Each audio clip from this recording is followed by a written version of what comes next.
Deuxième, le deuxième jalon dans cet axe sur la coopération, il porte naturellement sur la question de l'océan. Donc on va faire un petit retour rapide sur des notions que normalement vous avez déjà abordées, qui sont celles du droit de la mer, et puis on va voir son évolution. Alors, donc, grand A, du partage de l'océan au partage des ressources marines. Donc, pourquoi est-ce que, évidemment, on est aussi obligé de passer par la coopération? Ben, c'est parce qu'il y a de plus en plus d'enjeux sur la mer, de plus en plus de puissances qui s'y intéressent. Alors, il y a deux éléments dans cette coopération. Il y a la mer comme élément de circulation. On a dit que c'était fondamental. La mer, c'est le moyen d'aller à l'autre bout du monde sans demander la liberté de passer aux voisins. Et il y a ensuite les ressources qu'il y a dans la mer. Alors pour ce qui est de la liberté de circuler, bon, le principe en gros en base, en vigueur, c'est celui qui a été mis en place à l'époque justement du développement de la navigation dans l'Atlantique, dans ce qu'on appelle les grandes découvertes, un peu après, disons au début du XVIIe siècle. Donc c'est hérité de l'époque moderne, de cette grande époque d'aventure maritime, et en particulier de l'œuvre de quelqu'un qui s'appelle Hugo Grotius, qu'on a déjà croisé. Donc en fait c'est un Hollandais qui s'appelle De Groot, et justement la Hollande ou les Pays-Bas tiraient leur fortune de la mer. Le territoire est tout petit, mais par contre, ce qui fait la fortune du pays, eh bien c'est cette possibilité d'exploiter les mers. Donc Grotius s'opposait à d'autres penseurs de son époque qui, eux, voulaient déjà limiter, disons, l'accès à la mer aux autres territoires, en insistant au contraire sur la liberté de la mer. Il a été soutenu par d'autres pays, par exemple par l'Angleterre. Donc c'est le traité La mer libre, donc en latin Mare Liberum, qui date de 1609. Donc l'idée, c'était que les océans n'appartenaient à personne. De toute manière, évidemment, à cette époque-là, l'appropriation était impossible au-delà de la portée des canons, et c'est-à-dire à la portée de l'œil. Donc en fait, enfin c'est un peu plus, parce que c'est la distance de ce qu'on appelait, de ce qui va être la mer territoriale, c'est 3000 nautiques, c'est-à-dire à peu près 5 kilomètres. Les canons à l'époque touchaient pas à 5 kilomètres, donc c'était surtout ce qu'on pouvait voir à peu près de la mer, la portée du regard. Donc 5-6 kilomètres. Cette liberté est toujours en vigueur, elle est réaffirmée par le grand texte de l'époque contemporaine, c'est la Convention de Montego Bay de 1982, qui garantit toujours la circulation des navires, y compris donc dans les zones économiques exclusives qu'on va retrouver, donc et dans les mers territoriales. Donc vous avez, je vous rappelle là, ça c'est le document 2 de la page 59. J'ai rajouté un document en dessous pour préciser. Vous avez à l'intérieur de l'État, donc d'une part les eaux intérieures, donc là c'est en fait les lagunes qui sont en deçà du trait de côte. Ensuite, à partir du trait de côte, la mer territoriale, donc maintenant c'est plus 5, mais c'est 12 000, 20 km.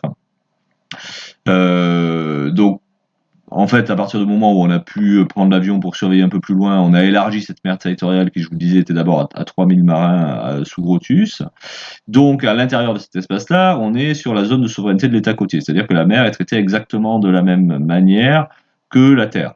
Okay, c'est un bout du territoire, sauf que c'est de la mer.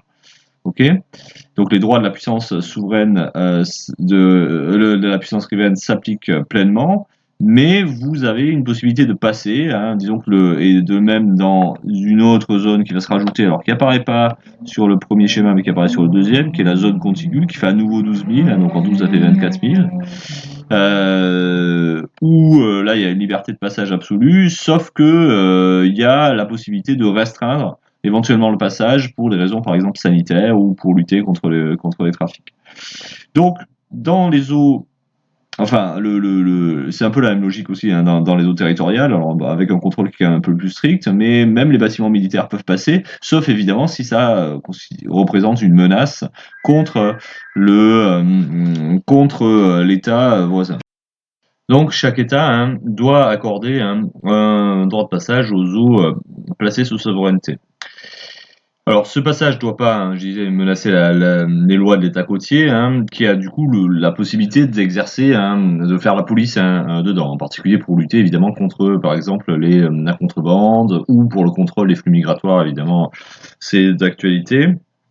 Et ce qui s'est rajouté, c'est aussi la question de la liberté de poser des câbles et des conduites, qui est également assurée aux États voisins. Donc il y a la possibilité de faire passer des câbles par les eaux d'un État voisin.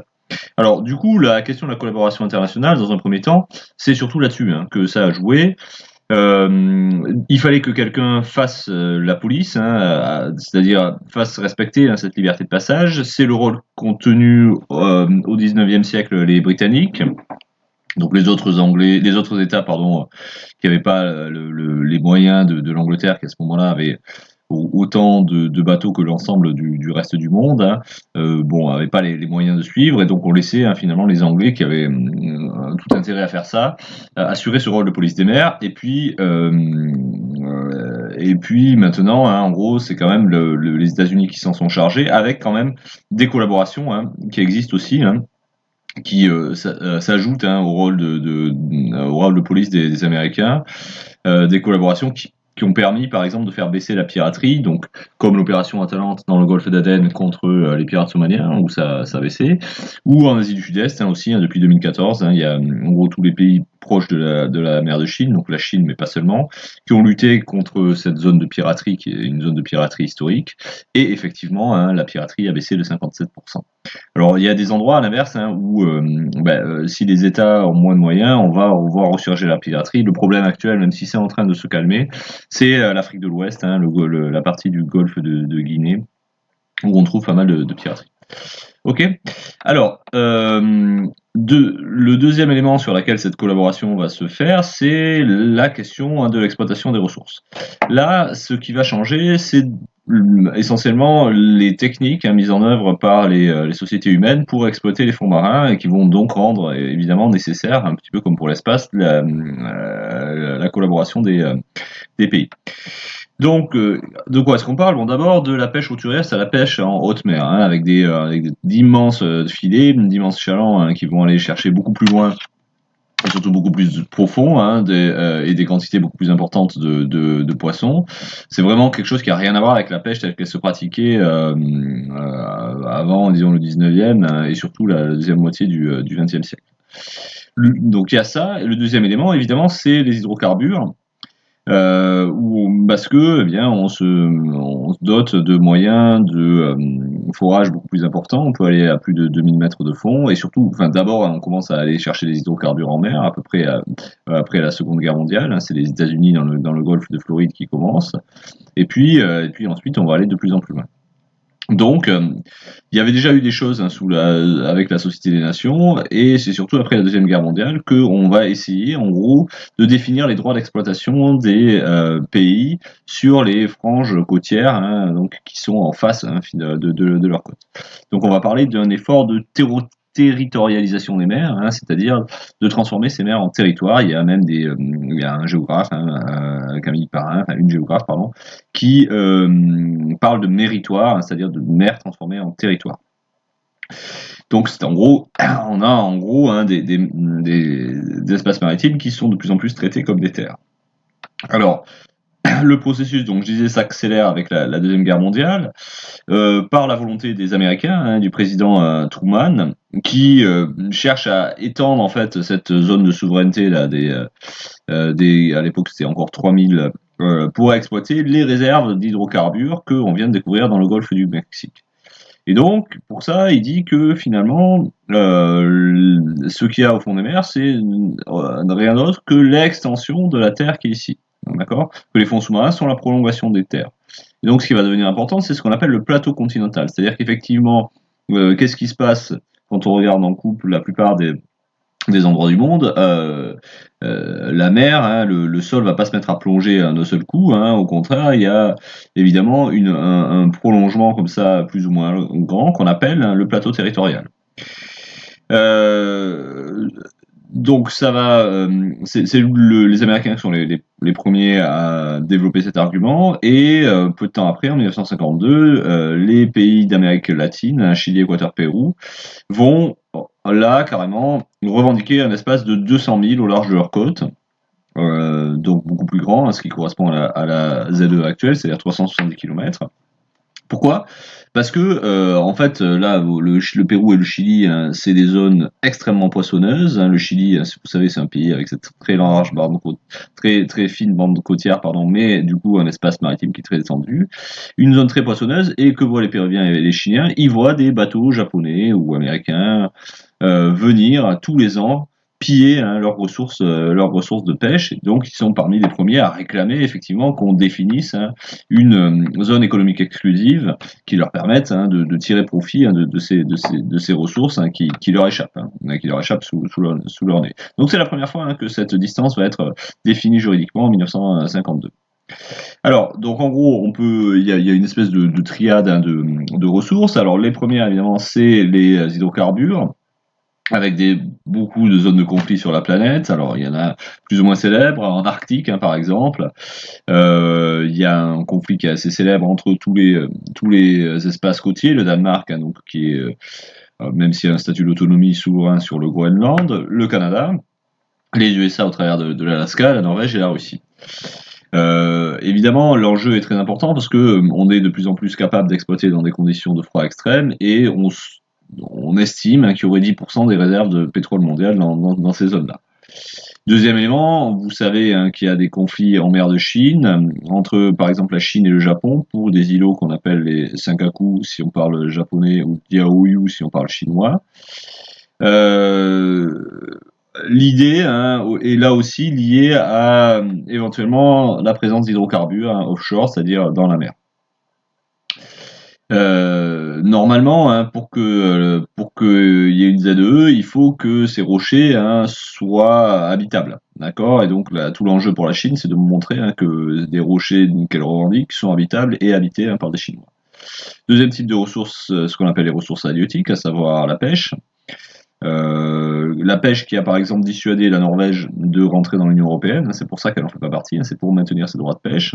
Et de fait, il y a un affrontement très lourd entre la Norvège et l'Europe sur le hareng dans l'Atlantique Nord. Je vous rappelle aussi, puisqu'on est à Dieppe, que toute une question tout un élément de la négociation de sortie du Brexit a bloqué sur la question des stocks de pêche, sachant que les bateaux diepois par exemple vont souvent pêcher au large des côtes anglaises qui sont beaucoup plus poissonneuses. Et donc il y a la question, les Anglais ont fait monter les enchères sur cette question des droits de pêche. Donc c'est vraiment quelque chose qui peut rester un élément de tension internationale assez important, même si ça n'a pas l'air comme ça très très très très important. Alors, il y a évidemment les nouvelles ressources. Donc là, on ne sait pas trop ce qu'il faut en penser. Les terres rares qui se trouvent maintenant très demandées. Donc les terres rares, vous savez, c'est cette liste de plusieurs dizaines de métaux qui entrent dans les composants électroniques. Et donc il y en aurait dans ces ZEE, pour la France à Wallis et Futuna. Et donc on pense qu'il y a peut-être des métaux rares dedans. Donc le droit international, il vient quand même essentiellement, plutôt que de ces disputes entre États, d'une initiative de l'ONU, parce qu'il y a aussi très souvent des inégalités. C'est-à-dire qu'on a des pays riches qui viennent exploiter les ressources qui se trouvent au large de pays pauvres. Je vous donnais le cas de l'Amérique latine, on pourrait donner le cas des razzias de crevettes faites par les flottes chinoises dans l'océan Indien. Ou même au large de l'Afrique. Donc il y a aussi la volonté de rééquilibrer les rapports de force internationaux qui fait que l'ONU va particulièrement s'investir sur ce dossier. Alors, ça commence du coup dans les années 50. Donc avant d'arriver à Montego Bay, il y a d'abord une conférence à Genève. C'est elle qui va aboutir finalement à la distinction entre les différentes zones, la mer territoriale, le plateau continental, puisqu'on commence à parler, on parle pas encore de ZEE, mais en gros c'est ça déjà qui est pris en compte, la haute mer, et puis il y a aussi des conventions qui sont faites sur la pêche.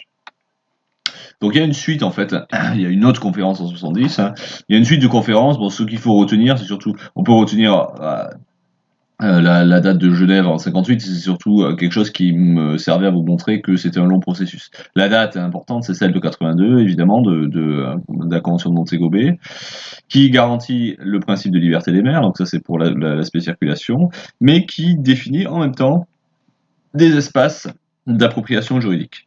Et qui définit surtout ces zones économiques exclusives, ZEE, qui correspondent à une ligne tracée à 200 000 à partir des 200 000 marins, donc 1000 c'est 1856 mètres, à partir du trait de côte, donc le long du plateau continental. Mais si un pays dispose d'un plus grand plateau continental, c'est-à-dire si ce plateau s'étend plus loin que la ligne des 200 milles, donc ce qui était le cas par exemple des pays d'Amérique du Nord, hein, l'USA, les États-Unis, le Canada ou la Russie, hein, alors qu'en Afrique hein, il est très mince, hein, ce qui explique les différences que vous voyez ici hein, sur la carte. Eh bien, s'il y a une extension du plateau continental, à ce moment-là, eh bien, on peut demander hein, une expansion encore hein, de la ZE qui peut aller jusqu'à 350 000. Ok. Donc, c'est ce qui se passe ici, hein, ce qui fait quand même que ça représente un espace très important. Alors évidemment, pour que ça soit accepté, il faut d'abord hein, présenter un dossier à l'ONU en disant, en prouvant hein, que c'est bien le plateau continental. C'est vraiment la logique hein, qui était celle de Truman, c'est-à-dire de dire mais ça continue à être notre terre, sauf qu'elle est sous les mers, hein, d'accord? Donc il faut le prouver avec des arguments géologiques, hein, par exemple, en montrant que c'est la continuité, que les roches sont les mêmes, etc., pour arriver à obtenir hein, l'extension de cette ZEE de l'ONU. Euh, donc, bon, ça c'est un élément très important dans ce processus de territorialisation, puisque ces ZE, ça couvre à peu près 40% hein, de la surface. Ok. Donc il y a encore c'est pas encore complètement fermé puisqu'il y a des dossiers qui sont encore en cours. Hein, donc il y a encore 10% à peu près de la surface des océans qui fait l'objet d'une demande d'expansion. Et donc du coup, on estime que quand tous ces dossiers seront traités, il y aura à peu près 57%, hein, donc plus de la moitié des fonds marins qui seront appropriés en fait hein, par une puissance. Donc c'est cette convention de Montego Bay, elle aura provoqué la plus vaste attribution de territoire hein, de l'histoire des mers. Alors ensuite, il reste deux types. Donc la haute mer, on va y revenir au-delà de la ZEE, qui n'appartient à aucun État. Alors la pêche est libre, mais il faut quand même une licence, hein, depuis une convention de 95. Donc il y a des quotas hein, par espèce, il y a des contrôles hein, qui sont établis. Et ensuite, il y a ce qui est en dessous, donc les grands fonds marins, qui sont considérés comme bien. Donc là, en gros, il y a la mer et le fond de la mer, hein, qui sont deux choses différentes. Les fonds marins, eux, sont considérés comme bien commun de l'humanité. Et donc, ils dépendent hein, de l'autorité internationale des fonds marins qui siège en Jamaïque, en disant ces zones-là, il n'y a aucun État qui pourra jamais en revendiquer la souveraineté. Et donc, c'est des zones qui ne doivent pas être exploitées pour l'économie, mais pour le bénéfice de l'humanité tout entière. Donc, en gros, il faut du coup que quand il y a des ressources qui en sont tirées, elles soient partagées de manière équitable. Et puis, évidemment, que cette exploitation se fasse au bénéfice, hein, ou en tout cas pas au détriment, de l'environnement hein, qui concerne tout le monde. Ok. Voilà. Donc ça, c'est l'idée pour les fonds marins. Alors pour la haute mer, justement, hein, c'est en construction, hein, comme on va le voir par la suite. Alors, quel problème pose la gestion des océans? Voilà. La gestion des océans pose d'abord un problème évidemment d'environnement qui concerne qui concerne plus fortement 40% des océans, ce qui est quand même une superficie énorme. Là aussi, on va avoir un triptyque hein, de problèmes. Le premier, c'est la surpêche. Parce que plus ça va, plus on pêche. Hein. Pourquoi? Parce que d'abord la population augmente évidemment. Donc on pêche 4 fois plus de poissons qu'en 1950. Et puis il y a aussi une augmentation hein, de la consommation par habitant. Du coup, on arrive à des chiffres très importants, 82 millions de tonnes de poissons pêchés chaque année. Bon, ça ne nous dit pas grand-chose. Par contre, ce qui peut nous dire quelque chose, c'est de voir que certaines espèces, par exemple le thon rouge hein, qui est utilisé pour faire des sushis, sa population s'est effondrée de 96%. Et ce qu'on voit pas forcément, même si on est à Dieppe, hein, c'est que il y a un certain nombre de zones sur la planète où le poisson est absolument fondamental dans l'alimentation. Je pense à des États évidemment insulaires. Je pense aussi à pas mal de coins, par exemple en Afrique, où en gros c'est la seule source de protéines. Il y a pas de bétail, donc les protéines viennent du poisson. Et donc du coup, eh bien, une diminution du stock de poissons par la surpêche ou par des problèmes de pollution va avoir un impact direct sur les équilibres alimentaires des populations. Et donc ça concernerait ça 800 millions de personnes. C'est tout à fait considérable. Deuxième élément, donc j'en parlais, c'est la pollution. La pollution qui se traduit dans les océans par l'apparition des zones mortes, donc en gros des zones où il y a pas de vie parce qu'il n'y a pas assez d'oxygène, en particulier dans les mers où il y a peu de courant, peu de circulation, dans les mers fermées, la Baltique par exemple.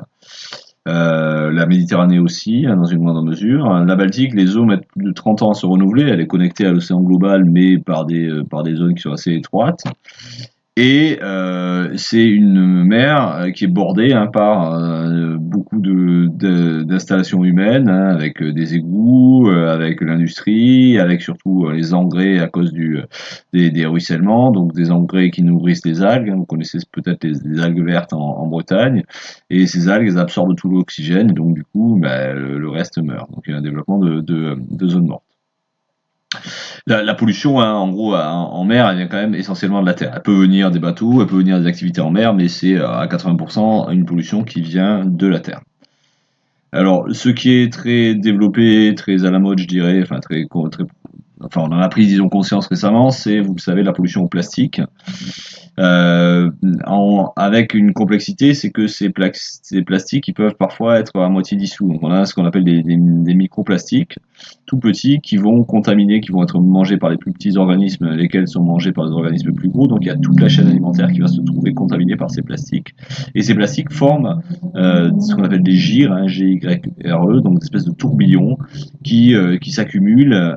Donc il y a le fameux septième continent dans le Pacifique Nord qui est connu, quoi, qui vient de la pollution du Japon et de la Chine d'un côté et des États-Unis et du Canada de l'autre.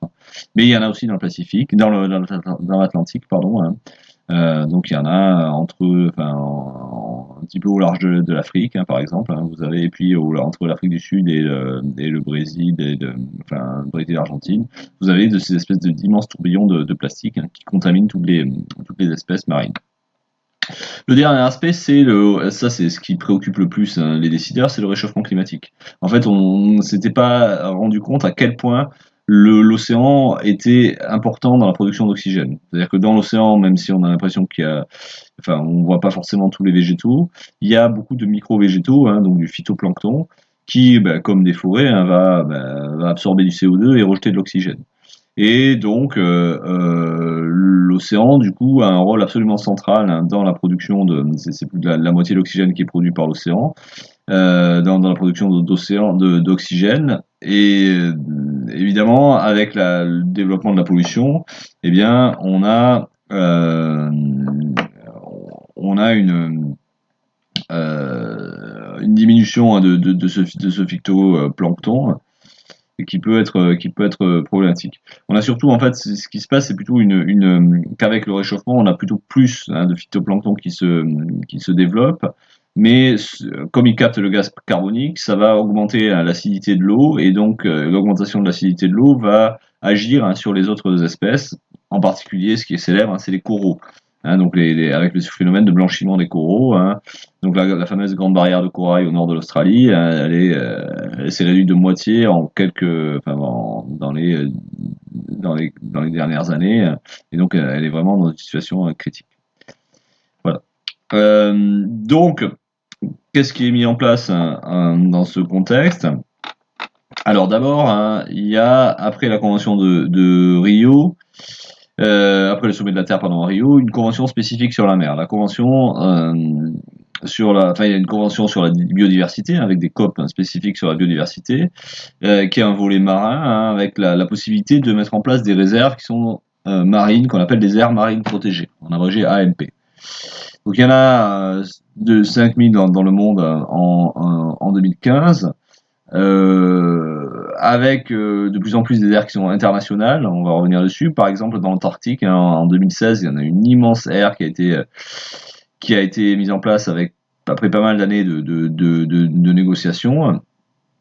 Et c'était la première fois que des pays, c'est ce qui se passe de plus en plus, acceptent de protéger des zones qui sont pas dans leur juridiction nationale. C'était dans la mer de Ross, donc une des mers de l'Antarctique, avec interdiction à la pêche, et donc protection. La même chose en cours de négociation pour l'est de l'Antarctique, donc avec la France et l'Union européenne qui négocient avec l'Australie. Donc en gros, ce qui se passe, c'est que région par région, là on prend le camp de l'Antarctique, mais l'Arctique, il y a aussi un conseil de l'Arctique, vous avez une espèce de gouvernance, comme on dit, c'est-à-dire de forme de gouvernement de ces régions au nom de l'écologie qui se met en place. Donc avec aussi évidemment un volet observation de la faune, de la flore et du climat. Alors ça c'était en 92. Il y a un texte qui est négocié depuis 2018 et qui en mars 2023 est arrivé à son terme. C'est ce que je vais vous montrer. Donc on est en cours d'invention de cadre juridique. Donc je vous demande sur quelle partie des mers porte le traité et qu'est-ce qui est prévu. Une longue nuit de discussion après 2 semaines d'intenses négociations à l'ONU pour finaliser le premier traité international de protection de la haute mer. Good evening. Bonsoir mesdames et messieurs, le navire a atteint le rivage. L'attente en valait la peine, les militants environnementaux saluent le traité qui crée des zones de protection de la haute mer comme un tournant décisif. La haute mer représente les 2/3 des océans et près de la moitié de la planète. Elle s'étend au-delà des 200 000 marins de la zone économique exclusive, soit 370 km des côtes. Tous les pays peuvent utiliser cette zone pour la pêche, le transport maritime et les recherches, mais jusqu'à présent, seuls 1% de ces eaux sont protégées des menaces comme la surpêche, le trafic maritime intense et surtout le réchauffement climatique. Nous devons simplement aller plus vite, car nous devons obtenir les réductions d'émissions de CO2 que les scientifiques nous demandent d'obtenir. L'écosystème des océans joue un rôle clé, il absorbe du CO2 et crée la moitié de l'oxygène que nous respirons. Pour préserver cet écosystème, le traité exigera que chaque État effectue une étude d'impact environnemental de ses activités en haute mer. Avant que ce traité ne soit effectif, il faut encore qu'il soit revu juridiquement et traduit dans les 6 langues des Nations Unies. Alors le traité, il porte sur la haute mer, c'est-à-dire la partie qui est pas dans les ZEE. Ça correspond, on indique les ZEE, ça avait abouti à la territorialisation de 40% des océans, donc là c'est les 60% restants, donc à peu près les 2/3, un petit peu moins. Ok. Donc ce traité, il prévoit, on vous le dit ici, essentiellement on revient sur la question du rôle environnemental des océans, donc on cherche à protéger cette partie qui finalement est assez peu protégée, puisque ce qui est protégé à la rigueur c'est le sol marin, et encore par l'autorité des fonds marins, mais ce qui est au-dessus n'est pas protégé. Donc là, on demande par exemple que soient faites des études d'impact pour les activités en haute mer, et de manière générale, ce qui est prévu, c'est la protection de la haute mer. En particulier, on parlait à l'instant du fait qu'il y ait des aires marines protégées qui commencent à partir de la fin des années 2010 à ne plus être uniquement dans les ZEE ou dans les eaux territoriales, mais qui commence à y avoir des collaborations internationales. Donc ça correspondait à 1% à peu près des mers, bon, c'est ce que je vous disais sur l'Antarctique. Eh bien, l'idée de cet accord de mars 2023, c'est de multiplier ce type de protection, parce que l'océan, il est global. C'est-à-dire que si le stock de poissons il diminue dans les eaux de la haute mer, dans la zone internationale, il risque d'y avoir aussi un impact sur les eaux qui sont territoriales. D'accord. Voilà. Donc ce traité de 2023 met un terme, enfin pas, c'est pas fini, puisqu'il faut encore qu'il soit traduit. Donc là, le texte en gros est figé. Maintenant, il faut le traduire. Il faut qu'il soit accepté en l'état, et c'est pas complètement gagné.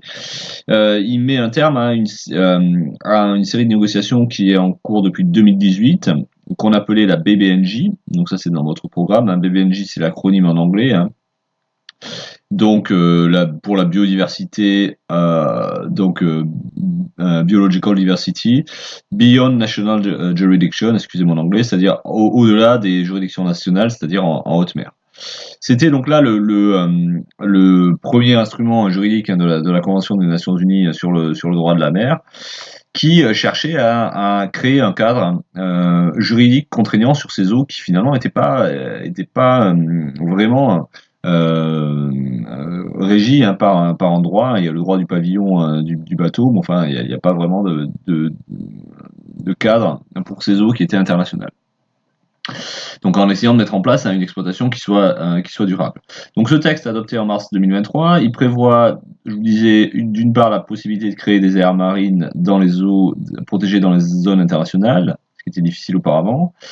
Il prévoit donc l'obligation, on l'a vu, de faire une étude d'impact avant toute activité dans cette zone, et il prévoit aussi, troisième élément, que les ressources qui soient exploitées, en particulier les ressources génétiques de la mer, parce que c'est vraiment un des gros enjeux pour le futur, les enjeux médicaux autour des espèces marines, que ces ressources génétiques, eh bien, leurs revenus soient distribués. Le dernier point, c'est sur la limitation. Évidemment, à partir du moment où on commence à tracer des frontières dans la mer, ça aboutit à des conflits. Et ces conflits sont compliqués, ce qui fait qu'il y a encore la moitié à peu près des limites qui sont pas tranchées. Et puis bon, si par exemple tout d'un coup on se rend compte qu'il y a du pétrole ou qu'il peut y avoir du pétrole, il y a des conflits qui apparaissent alors qu'il n'y en avait pas auparavant. Actuellement, on est autour de 70 à 90 à 80 litiges frontaliers sur les océans, essentiellement sur les limites des ZEE. Donc, qu'est-ce qui s'occupe de trancher ça? C'est un tribunal spécial qui s'appelle le Tribunal international du droit de la mer, qui siège en Allemagne, à Hambourg. Et qui est une première instance, puisqu'il y a la possibilité de faire appel vers une juridiction qu'on a déjà rencontrée, qui est à La Haye. La Haye, c'est justement chez Grotius, donc chez le spécialiste du droit international et du droit de la mer. La Haye, donc, où siège la Cour internationale de justice, qui arbitre les différends entre les États. Le deuxième problème, donc non seulement il y a énormément de conflits, le deuxième problème c'est que en haute mer les lois sont difficiles à faire appliquer, puisque la pêche en haute mer, on l'a dit, elle est encadrée par une convention de 95. Il faut des licences. Les fonds marins, eux, ils sont gérés par l'autorité internationale des fonds marins. Cette autorité internationale des fonds marins qui est à Kingston, c'est en fait un immeuble avec une dizaine, ou quelques dizaines d'employés. Elle n'a pas les moyens, à qui on a confié la gestion de 60% des océans mondiaux. Donc en fait, elle a très très peu de moyens. Et puis je vous disais, le problème, c'est aussi un problème, même dans les zones territoriales, d'intervention. S'il y a de la pêche illégale à Clipperton, la marine française qui est basée à Tahiti, c'est 7 jours pour arriver. Est-ce qu'elle va vraiment se donner les moyens de faire ça? Donc, ce qui reste prioritaire, c'est pour les États. On a dit à quel point la mer c'était stratégique. Donc eux, ils font passer ça avant. Donc quand est-ce que ça marche? Ça marche quand les grandes puissances ont plus à perdre qu'à gagner, à ne pas coopérer. Donc il y a, voilà, même si là on a eu une avancée en mars 2023 avec ce texte, il n'est pas évident qu'il soit totalement signé par tous les États. Il y a des États qui s'étaient engagés et qui se désengagent. Par exemple la Russie, qui est très dépendante d'une pêche parce qu'elle a vidé ses eaux continentales, donc elle va chercher plus loin dans l'Arctique et donc elle commence à se rendre compte que ce texte risque d'être contraignant. Il y a à l'inverse, il y a la Chine qui se place en défenseur de ce texte parce qu'elle a une mauvaise image. Donc la question c'est est-ce qu'elle veut vraiment défendre ce texte ou verdir son image, c'est-à-dire en gros si elle défend le texte mais qu'elle l'applique pas, ça sert peut-être pas à grand chose. Bon, donc et dès qu'il y a des tensions internationales, en fait, ça se retraduit sur la gestion des fonds marins parce que les États n'ont pas envie de coopérer. Je donnais évidemment en dessin l'exemple de la Russie et de la Chine. Voilà. Et bon, au final, les véritables réserves, c'est-à-dire les aires marines protégées, c'est un espace qui est relativement restreint à l'échelle mondiale, hein, c'est 3% des eaux du monde, hein, contre un objectif de 10% en 2020 qui avait été fixé en 92, donc on en est encore loin.